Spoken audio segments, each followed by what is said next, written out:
Pessoal, meu nome é Ronaldo Monteiro, professor de Química. Vamos iniciar mais um vídeo falando sobre soluções. Gente, antes de começar, eu vou salientar aqui um ponto importante, né? Que o conteúdo de solução é bem abrangente, né? Mas iremos analisar tópicos que caem com frequência nas provas. E vou salientar ainda mais que não iremos estudar tudo de solução, mas o que veremos servirá de base de todo entendimento no assunto de solução, certo? Por isso que nesse vídeo eu vou contemplar tópicos importantes que caem com maior frequência na prova do Enem, principalmente, né? Então vamos seguir. Então o que acontece? A definição de dispersão é um sistema em que uma substância sob a forma de pequenas partículas se distribui de maneira uniforme por toda a extensão de outras substâncias, certo? Logo, o que acontece? Eu tenho classificações de dispersões. Tem uma solução, eu tenho a dispersão coloidal e tenho uma suspensão. Nosso foco aqui nesse vídeo é estudar justamente a solução, né? E a diferença aqui da solução para a dispersão coloidal, da suspensão, é justamente o tamanho das partículas presentes. Dentro das partículas presentes, né, formando aí por todo o sistema, eu posso ter uma dispersão coloidal, como eu já falei, e uma suspensão, que são considerados sistemas heterogêneos, ou solução, que é considerado um sistema homogêneo, né? Então, logo eu tenho o quê? Eu tenho uma fase que é dispersa e uma fase de dispersão. Como exemplo, eu tenho aqui o açúcar e a água, né? Então, o açúcar eu tenho um disperso e a água eu tenho um dispersante. Vocês também vão encontrar em livros termos do tipo soluto, né? Que é atribuído ao disperso, e solvente, que é atribuído ao dispersante, né? Eu, particularmente, vou usar o termo soluto e solvente, certo? Então, o que acontece? Eu tenho um soluto, né? Se eu tiver um sistema formado por um soluto mais um solvente, essa combinação aqui, eu vou ter o que chamamos de solução. Solução, é lógico, tendo um aspecto homogêneo, certo? Então, se eu tiver soluto mais solvente, eu vou ter solução. Solução, aqui quando eu falo, é no aspecto homogêneo, né? Onde você vai ter em toda a extensão da solução aqui, ó, o mesmo o quê? A mesma propriedade. Quando eu falo a mesma extensão. Vamos seguir.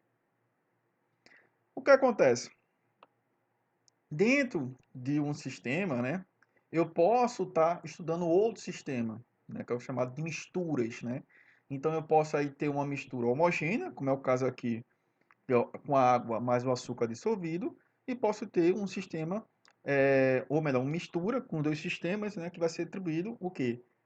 A ser homogêneo e ser heterogêneo. Então eu posso ter um sistema homogêneo, que aí eu vou chamar de soluções, né? Eu posso ter uma mistura de soluções, né? Então nesse caso aí eu já vou ter aqui um sistema heterogêneo. Veja que aqui eu tenho um óleo e aqui eu tenho uma água, né? Então aqui tem uma mistura de água com óleo. Logo eu vou ter o que? Um sistema heterogêneo. Seguindo, podemos classificar a solução, né, em sólido, né, no caso, eu tenho o líquido, né, e tenho um gasoso.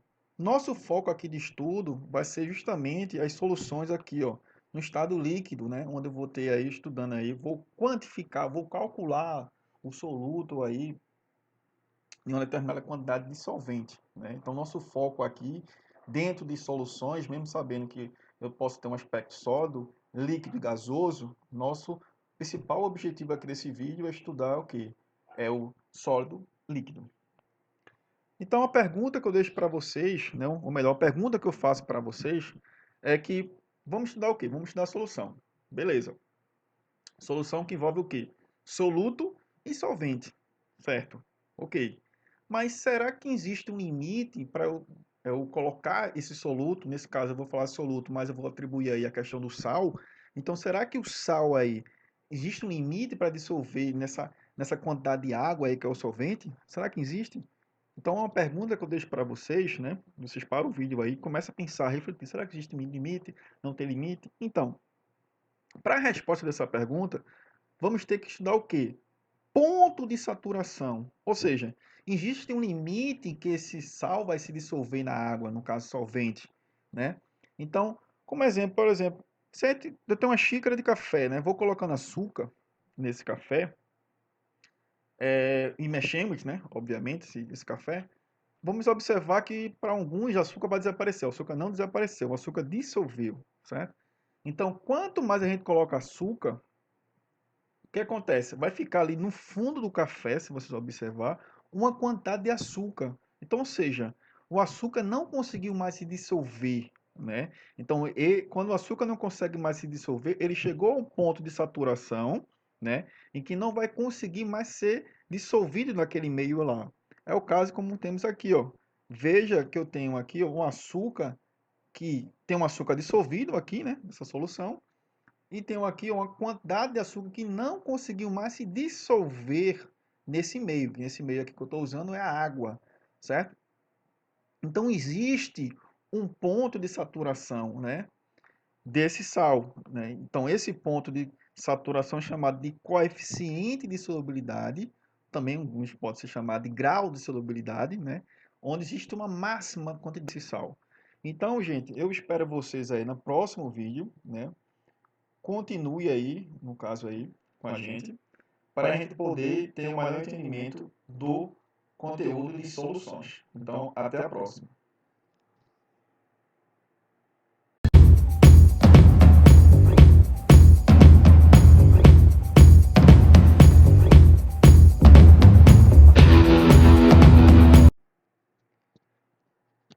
Olá, pessoal. Vamos começar aqui a segunda parte, né, do conteúdo de soluções, né? Repetindo que são pontos principais dentro do conteúdo de soluções, né? Então, no vídeo anterior, paramos justamente nesses slides, né, que falou, né, ou melhor, que falamos sobre a questão do ponto de saturação, né, que existe uma máxima, né, em que o sal ele pode ser dissolvido na água, né, no caso eu água, eu estou falando solvente. Então vamos dar uma estudada ainda mais nesse entendimento, né, considerando aqui conceitos como não saturada, saturada e supersaturada, certo? Então, o que acontece? Vamos pegar aqui um exemplo do NaCl, né? Então, veja que o NaCl, assim como o nitrato de prata, o sulfato de cálcio, cada um deles já são atribuídos o quê? Um coeficiente de solubilidade. Então, existe... Isso quer dizer o quê, esse coeficiente de solubilidade? Como nós já estudamos. Existe um limite que ele pode ser dissolvido. No caso do NaCl, o limite é, em dentro de 1 litro, ele consegue dissolver 357 gramas, né? Ou seja, vamos analisar isso aqui. Por exemplo, na primeira situação, né, se eu colocar aqui 350 gramas de NaCl, né, levando em consideração o limite, né, ou seja, o coeficiente de solubilidade. O que acontece? Eu vou ter um exemplo aqui, ó, se eu colocar o sal, de um sistema o quê? Onde não ocorreu a saturação, né, ou seja, eu tenho aqui uma solução insaturada, certo? Logo, seguindo aqui, se eu coloco aqui no exemplo 2, 357 gramas de NaCl, veja que eu estou o quê? Eu atingi o ponto de saturação. Logo, eu tenho o quê? Uma solução saturada, certo? Agora, se eu pegar aqui, ó, ainda levando em consideração o NaCl como exemplo, certo? Então, se eu pegar aqui 360 gramas de NaCl, né? E coloco aqui nesse meio, né, estou colocando aqui água nesse meio, não falei, desculpa, mas é água. O que acontece? Acontece que dissolveu 357 gramas, por quê? Porque é o limite, certo? E ao mesmo tempo formou aqui no fundo o quê? 3 gramas de NaCl. Esse 3 gramas, no livro, chamam de corpo de fundo, ou precipitado, né?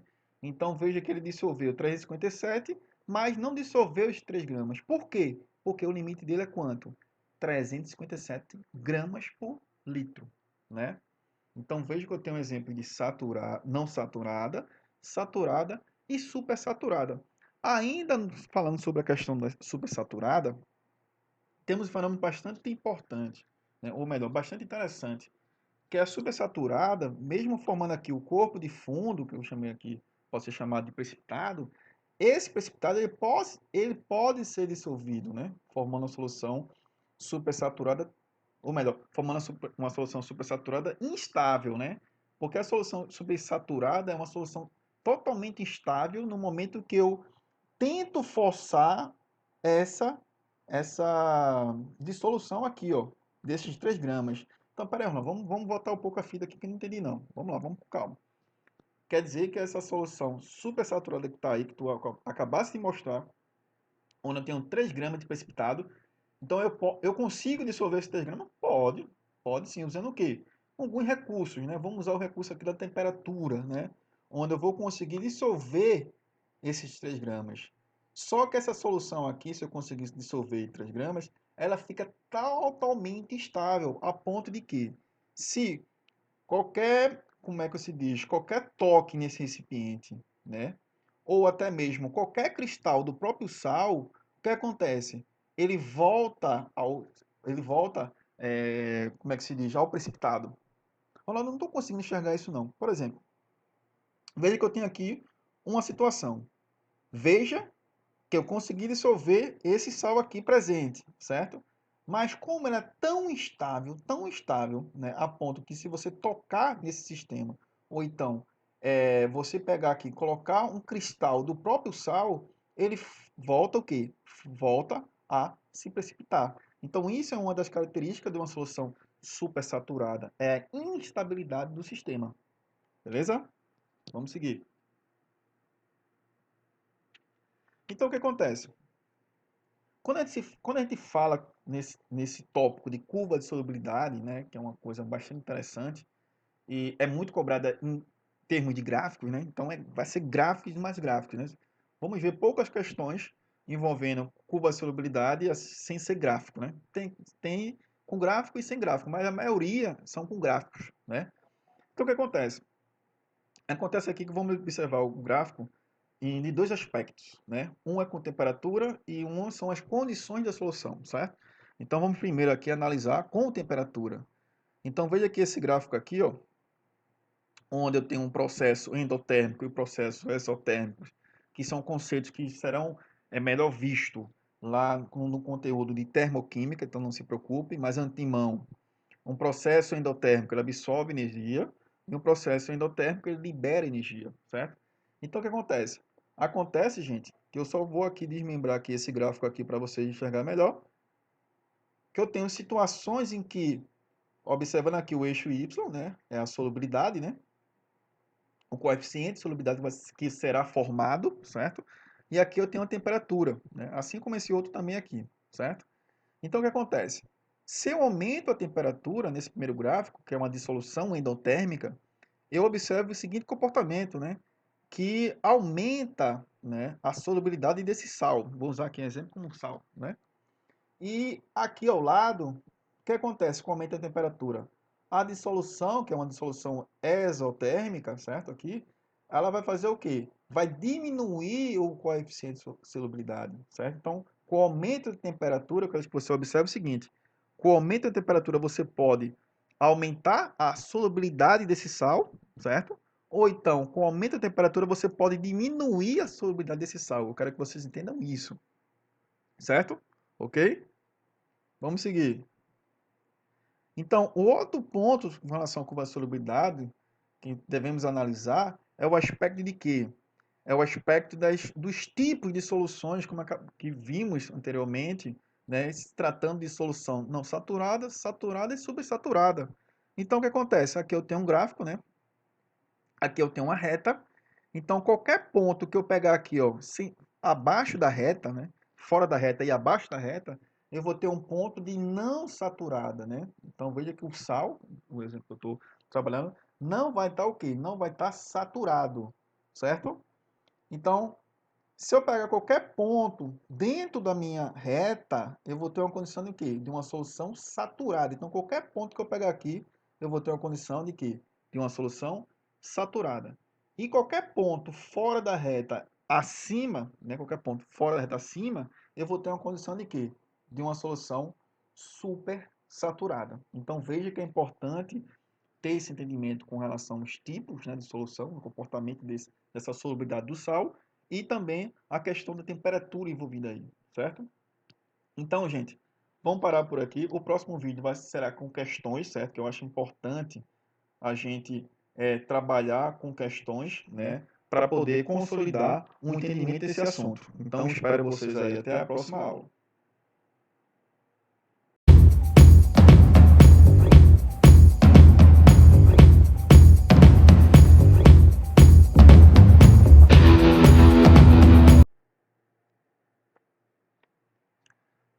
Então, gente, paramos aí, né? No vídeo anterior, nesse slide, certo? Então, vamos começar aqui a terceira parte do conteúdo de soluções, né? Ou melhor, terceiro vídeo do conteúdo de soluções, certo? E agora vamos trabalhar com questões, que eu acho interessante a gente consolidar o entendimento teórico com a prática, né? Então, o que acontece? Eu tenho aí um gráfico, certo? Onde ele fala o seguinte, né? Ele fala na questão: adiciona-se separadamente 40 gramas de sal, ou melhor, 40 gramas de cada um dos sais em 100 gramas de água. Beleza. A uma temperatura de 40 graus Celsius. Quais estão totalmente dissolvidos em água? Ele pergunta aí. Então veja que ele tem um gráfico, certo? Um gráfico aqui com 5 sais, né? Tinha aqui a presença de 5 sais. Então ele pergunta o seguinte: quais desses sais, se eu colocar 40 gramas de qualquer um desses sal, quais deles em 40 graus Celsius estarão totalmente dissolvidos? Gente, primeiro vamos diminuir o excesso de informação presente nesse gráfico. Tem muita informação. Então, para alguns alunos, eles vão achar meio que difícil a questão, porque tem muita informação. Então, vamos diminuir a informação, certo? Eu diminui a informação. O que é que eu fiz aqui? Eu peguei dois pontos dentro da questão. Um ponto que ele falou que é 40 graus Celsius, né? Beleza? E o outro ponto aqui que eu estou analisando é coeficiente de solubilidade, né? Que é o eixo Y aqui, ó, certo? Eixo Y aqui. Eu marquei no eixo Y, né? O 40, né? Aqui vamos lá. Então aqui nesse ponto eu tenho o quê? Eu tenho, né, os coeficientes de solubilidade, né, aqui presente, e aqui eu tenho uma temperatura, ok? Isso analisando o gráfico. Então o que acontece? Eu peguei o ponto 40, né, e o ponto 40 que é a temperatura. Por quê, Ronaldo? Vamos analisar. Vamos lá. Primeiro, vamos pegar e analisar esse primeiro sal aqui, certo?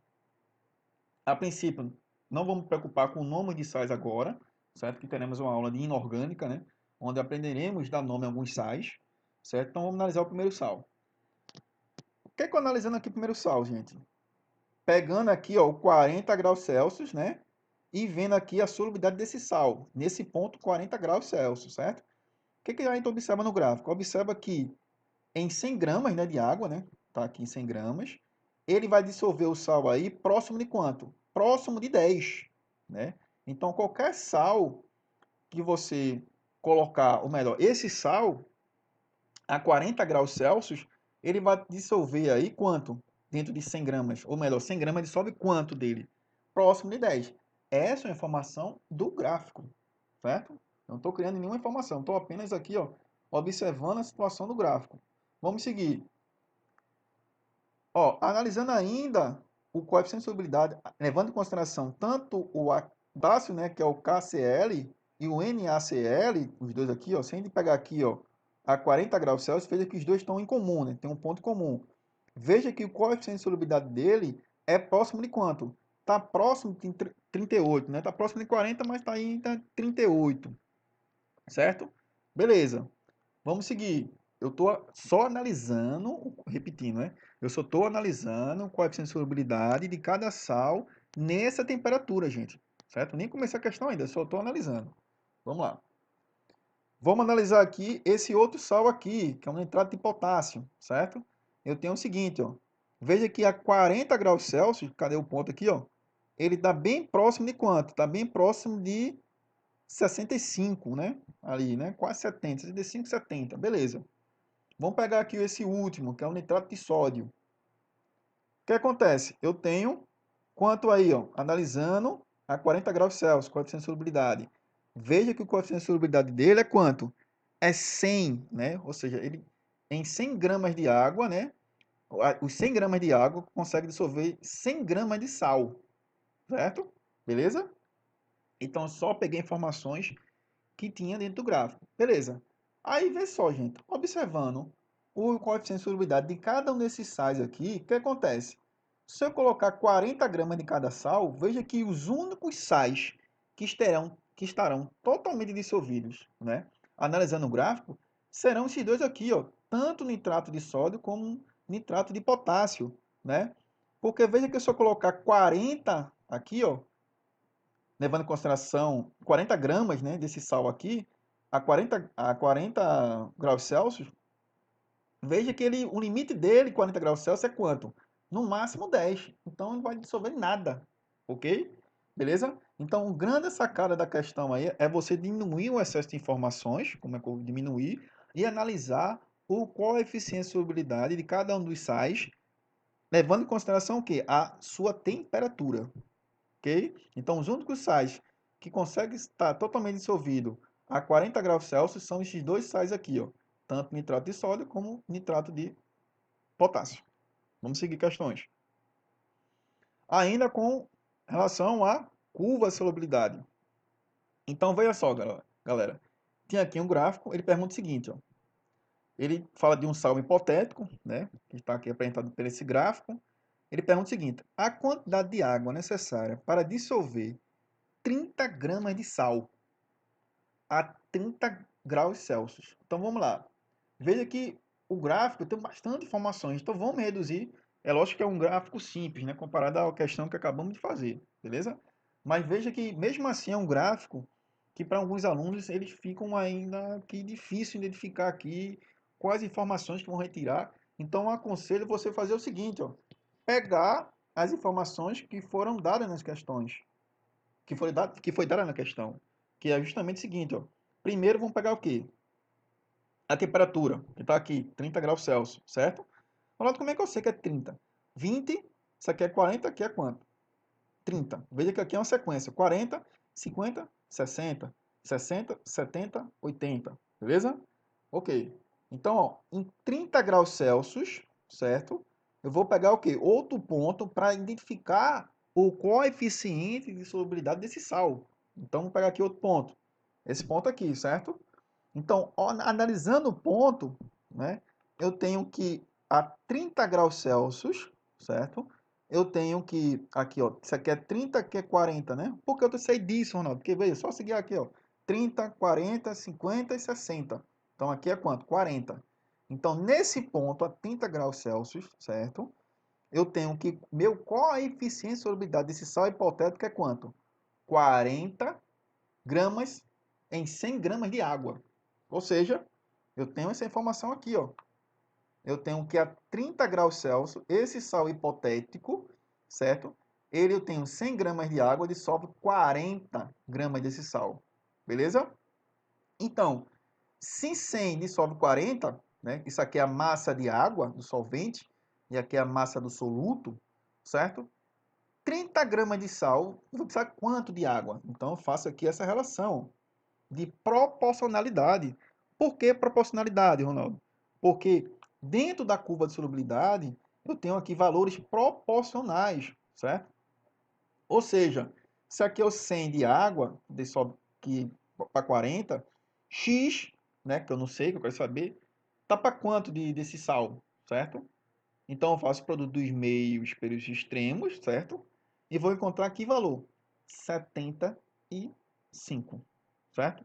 Então, gente, esses gráficos de curva de solubilidade, eles vão seguir um certo padrão. Que padrão é esse? Ele vai dar uma temperatura, certo? E vai querer que você identifique qual é o coeficiente de solubilidade, né? É quase um clichê essas questões de curva de solubilidade. A primeira questão que você fizer e não conseguir, tenta de novo. Depois essas questões vão se repetir, lógico, com valores diferentes e tal, mas só que a logística de responder as questões serão as mesmas com relação a gráfico, certo? Então vamos aí fazer a última questão, que nosso tempo está estourando aí, está estourado, desculpa. Então fazer a última questão. Então veja que eu falei que temos questões tanto de gráfico e sem ser de gráficos, certo? Então, a curva de solubilidade sem de gráfico, vamos observar agora. Então, vamos lá. Primeiro que é uma questão que envolve abstração, não é uma questão difícil. Mas o aluno tem que parar para abstrair, certo? Então, vamos lá. Evapora-se completamente a água de 40 gramas de solução de nitrato de prata, saturada, sem corpo de fundo, né? Ou seja, não tem precipitado. Obtém-se 15 gramas de resíduo sólido. Beleza. Aí ele pergunta, o coeficiente de solubilidade no nitrato de prata para 100 gramas de água na temperatura da solução inicial é... Então, vamos lá. Primeira informação. Qual é a massa de água? Nesse caso, a massa de água é a massa do solvente, né? É bom frisar isso. Não sei. Qual é a massa do soluto? Ele falou 15, porque ele ficou um resíduo sólido, né? Veja aqui, ele falou que evaporou completamente a água. Se evaporou completamente a água, que é o solvente, ficou só o quê? Ficou um resíduo sólido de 15 gramas. Esse resíduo sólido de 15 gramas é a massa do soluto, certo? Então, se eu sei que a massa da solução é igual à massa do soluto mais a massa do solvente, gente, qual é a massa da solução? Ele deu 40. Dá ali em cima, 40. Qual é a massa do soluto? Ele deu 15. Qual é a massa do solvente? É só fazer o quê? A subtração, certo? Logo, eu vou ter o quê? Eu vou ter que, se eu pegar 15 e subtrair aqui, ó, 15 subtrair aqui de 40, eu vou ter que, quanto? 25 é a massa do meu solvente, certo? Então, meu solvente, né, é 25 e meu soluto é quanto? É 15, certo? Isso aqui para essa situação aqui que foi dado, certo? Então, logo, aplicando a proporcionalidade, eu tenho o seguinte. Em X gramas, ou melhor, em 100 gramas, eu vou ter quanto? Porque ele pergunta aqui, ó. O coeficiente de solubilidade do nitrato de prata para 100 gramas de água, né? Ele quer o X, né? É quanto? Fazendo dos meios, né? Pelos extremos, eu vou ter o quê? 60 gramas é o valor desse sal, certo? Gente, vou parar por aqui, que o tempo já estourou, certo? Esse vídeo aí, você, em caso de dúvida, você volta o vídeo, analisa, certo? De preferência, volta para o primeiro vídeo aí, vá para o segundo vídeo, para você ter um melhor entendimento das questões. Beleza? Então, eu espero você nas próximas aulas, ainda com relação à solução. Até mais.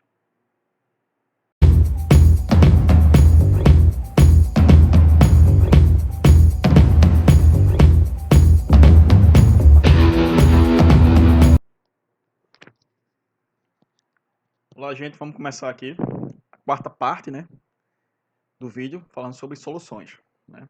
Pelo menos os principais tópicos de soluções. Então, o que acontece, gente?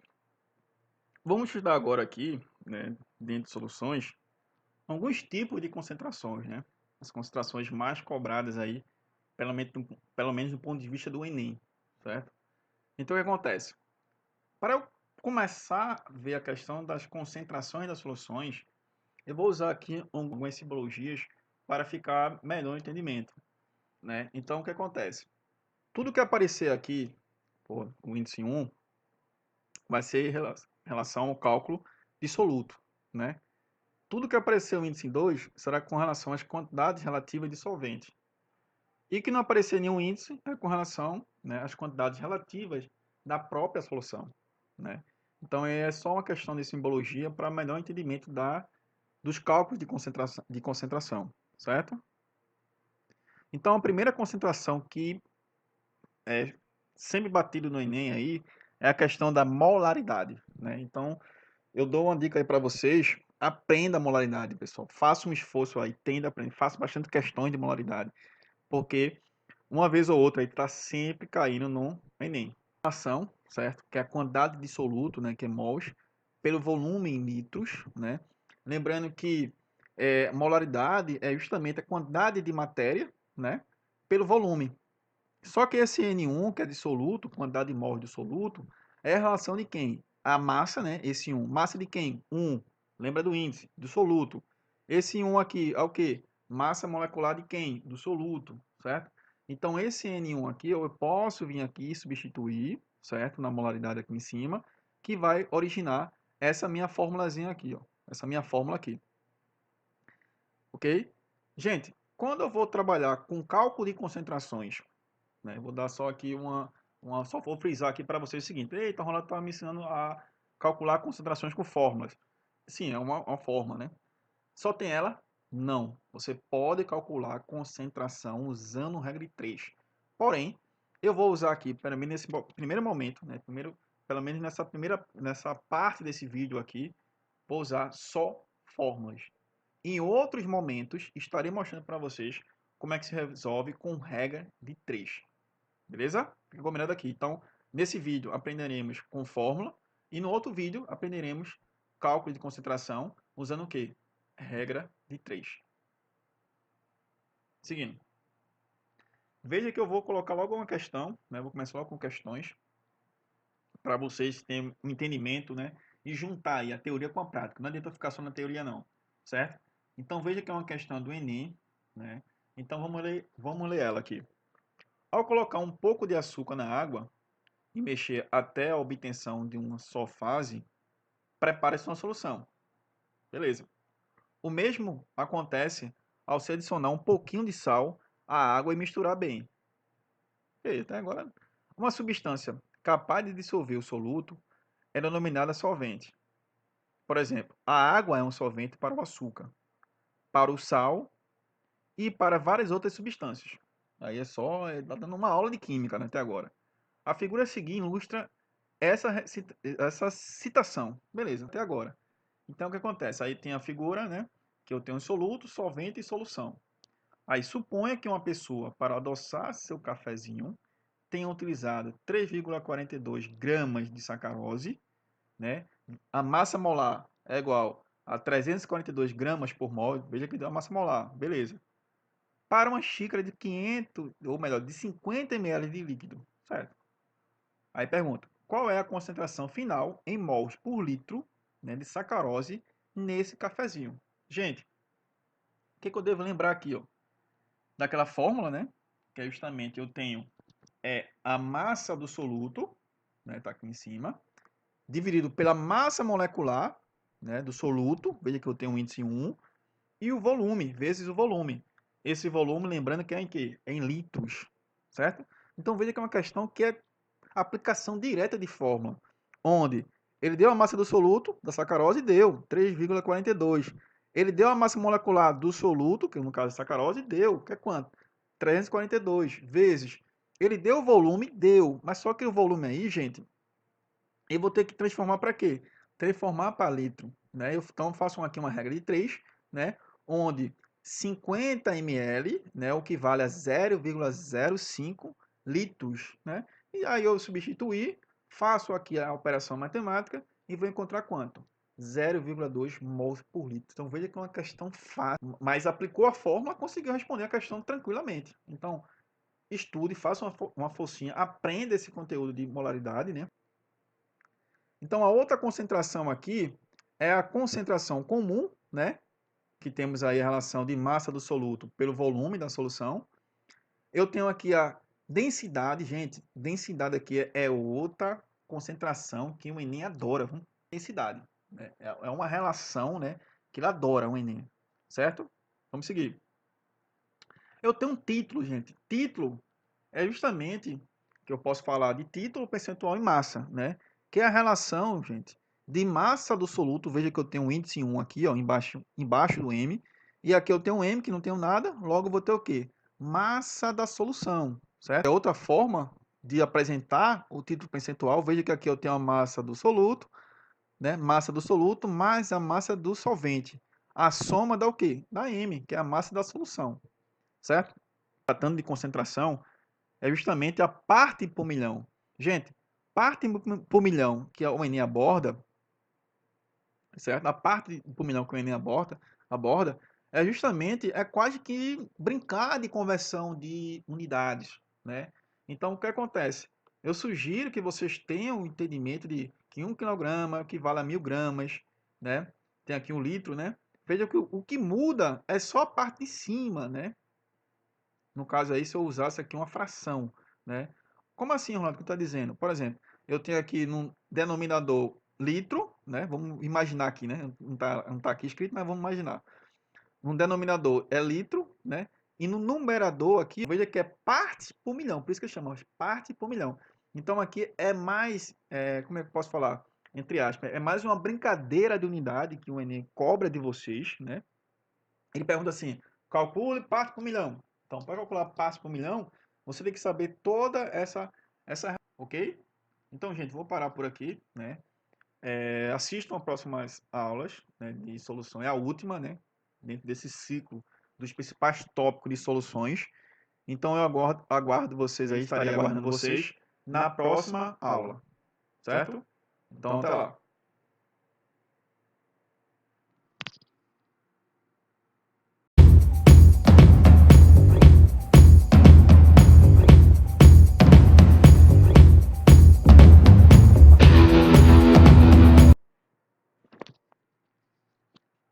Olá, gente. Vamos aí começar nossa quinta e última aula, né? Visando os principais tópicos de soluções, né? Lembrando que não é só esses, né? Mas vai servir de base para vocês entender assuntos posteriores de soluções, certo? Você pegando esse assunto que está vendo aqui no vídeo, ou melhor, você entendendo o vídeo aqui, isso aqui vai dar uma base legal para você entender qualquer parte aí de solução, ok? Beleza? Então, o que acontece? No quarto vídeo, paramos justamente nesse slide aí, certo? Então, vamos agora começar a quinta e última parte, né, do vídeo de soluções. Então, vamos abordar questões. A melhor forma de você aí entender soluções, não só soluções, ou qualquer parte da química, é fazendo questões. Vamos lá. Então, veja só, aqui é uma questão do Enem, certo? Veja a questão aí, ó. Lembrando, não tenha medo da questão do Enem com relação a tamanho, né? As questões do Enem só tem tamanho, algumas questões de química. Então, veja só. Vamos ler aqui a questão, né? Vou ler esse textozinho aqui. Os acidentes de trânsito no Brasil, em sua maior parte, são causados por erro do motorista. Beleza. Em boa parte deles, né, o motivo é o fato de dirigir após o consumo de bebida alcoólica. A ingestão de uma lata de cerveja provoca uma concentração de aproximadamente 0,3 gramas por litro de álcool do sangue. Beleza. A tabela abaixo mostra os efeitos sobre o corpo humano provocados por bebidas alcoólicas em função dos níveis de concentração de álcool no sangue. Então veja que ele fala aí um limite, né? Isso é justamente se a pessoa ingerir aí uma latinha de cerveja. Okay? Aqui ele mostra a tabela sobre os efeitos aqui. E ele pergunta o seguinte: uma pessoa que tenha tomado 3 latas de cerveja provavelmente apresenta. Então veja, gente, para o vídeo, analisa a questão. Alguns vai calor com medo da questão, né? Eita, vou calcular o que aqui? Como é que eu vou calcular? Veja que vai ser um cálculo totalmente rápido aqui. É um cálculo rápido e você vai para a tabela. Tabela de quê? Tabela que ele deu na questão sobre relação aos efeitos colaterais. Gente, se ele bebeu 3 latas de cerveja, qual é a concentração de álcool que está aí no sangue? Aproximadamente. Isso na questão, né? Quanto? Exatamente. 0,9 gramas por litro. Como assim? Por quê? Gente, não é 3 latinhas que ele bebeu? 3 vezes 0,3 dá quanto? 0,9. Então, 0,9 gramas por litro. Então, você logo ó, vai aqui na tabela, que está aqui, né, o valor, né? Se a pessoa ingerir entre 0,9 a 2,5, vai ter o quê? Excitação, perda de julgamento crítico, né? Queda de sensibilidade e reações motoras. Então, qual a alternativa? Alternativa A. Eu não vou nem ler as outras, eu vou deixar que vocês leiam aí, né? Vejam alguma coisa aí.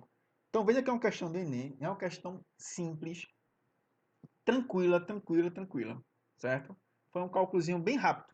Uma multiplicação você conseguiu fazer uma questão desse porte. Enem, né? Vamos seguir.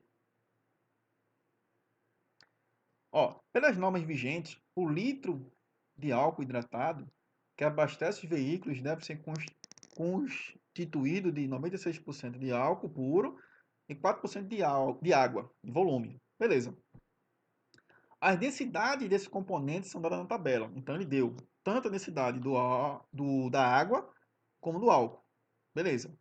Aí ele fala, um técnico de um órgão de defesa do consumidor inspecionou 5 postos suspeitos de venderem álcool hidratado fora das normas. Colheu uma amostra do produto em cada posto, mediu a necessidade de cada um, obtendo. Então veja que ele pegou, foi em 5 postos, né? Pegou aí uma quantidade, foi aí, viu a necessidade para ver se estava dentro ou fora aí esse álcool, certo? Aí a partir desses dados, né, o técnico pôde concluir que estava com combustível adequado somente exposto. Então veja que desses 5 postos aqui, né, algum, né, ou é um, né, no caso aí, nas alternativas, são duas, né? Então, desses 5, duas amostras dessas aqui estão dentro do quê? Dentro do padrão, né? E as 3 estão fora, né? Então, vamos lá. Gente, para fazer essa questão aqui, ó, que tem muita informação, o aluno daí está desesperado aí no outro lado, e como é que eu vou fazer isso? Eu não vou passar na minha calma, gente. O que, que eu digo para vocês? Pega aí, né, as informações, vamos trabalhar com a informação inicial, né? Que informação inicial é essa? Gente, vamos primeiro descobrir qual é a densidade padrão, né? Porque ele não deu a densidade padrão. Ele apenas falou que o álcool, né? Aqui, ó, a norma, né? Norma vigente, eu tenho que ter 96% de álcool e 4% de água. Ele só falou isso, né? Mas a densidade. A gente vai ter que calcular a densidade. Partindo do quê? Partindo da norma vigente, que falou aqui na questão, certo? Então, só que eu vou fazer o seguinte, ó. Se eu tiver uma amostra, 96% é álcool e 4% é água, eu vou atribuir um valor. Esse valor que eu vou atribuir, certo? Vai ser 100. Ronaldo, se eu quiser pegar um valor e atribuir 1 milhão, faça. Aí a questão é com você. Mas minha questão, eu vou atribuir 100. Ronaldo, eu podia atribuir 1? Podia. E pode. Mas eu vou atribuir 100, beleza? Então vamos seguir. Então eu peguei aqui, ó, sabendo que densidade é massa da solução, né? Sobre volume da solução, né? Que é massa sobre volume. Então o valor hipotético que eu adotei é quanto? 100 litros. Logo, dentro de 100 litros eu vou ter o quê?